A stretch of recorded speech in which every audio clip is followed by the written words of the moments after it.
और ईरान के Islamic revolutionary guard Israel पर ताबड़तोड़ ड्रोन अटैक कर रहे हैं। ताजा हमलों में ईरान ने इजराइल के डिफेंस सिस्टम को निशाना बनाया है। इजराइल पर ड्रोन अटैक का यह वीडियो IRGC ने जारी किया है। ड्रोन अटैक के लिए तैयार है। जवान जैसे ही हमले का इशारा करता है, ड्रोन इजराइल के डिफेंस सिस्टम पर हमले के लिए निकल जाते हैं। इन अनमैन्ड आर्म्ड व्हीकल से एल्बिट सिस्टम, कॉन्विट डिफेंस अटैक सिस्टम और डेवलपमेंट सेंटर्स को टारगेट किया गया।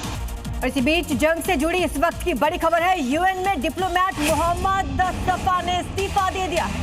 मोहम्मद सफा ने इस्तीफा दिया है। इस्तीफे के बाद सफा ने बड़ा दावा किया, ईरान पर परमाणु हमला हो सकता है। हमले की योजना तैयार कर ली गई है। परमाणु हमले के बाद के हालात की तैयारी में UN जुट गया है।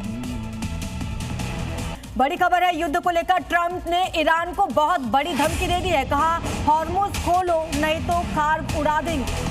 ईरान के तेल कुओं पर अटैक की धमकी दी गई है। ईरान का बिजली सिस्टम ठप कर देंगे, कहा है डोनाल्ड ट्रंप ने। अगर डील नहीं हुई तो कार्रवाई पहले से ज्यादा तेज कर दी जाएगी और खार्ग आइलैंड को इस बार निशाना बनाया जाएगा। एक बार फिर से ट्रंप ने बड़ी धमकी ईरान को दी है। कहा, डील करो नहीं तो कार्रवाई को और तेज कर दिया जाएगा। इस बार खार्ग द्वीप को लेकर धमकी दी गई है।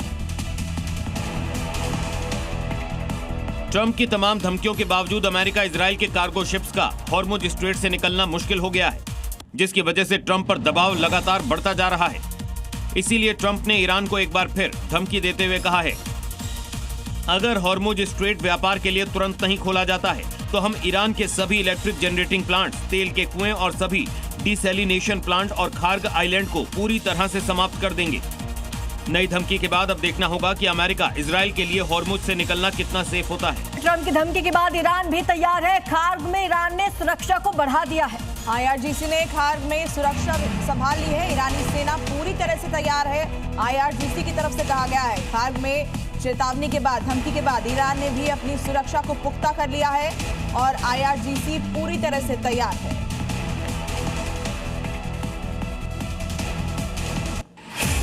इस बीच एक और बड़ी जानकारी है, हॉर्मुज पर ईरान का नियंत्रण नहीं, कहा मार्को रूबियो ने ईरान का नियंत्रण स्वीकार नहीं किया जाएगा। अमेरिका की तरफ से ये बयान सामने आया। साथ ही कहा कि किसी तरह की भी शर्तें नहीं चलेंगी। तो दोनों तरफ से शर्तें लगाई जा रही हैं, लेकिन बयान पर बयान सामने आ रहे हैं। इस बार मार्को रूबियो ने कहा कि ईरान का नियंत्रण स्वीकार नहीं किया जाएगा।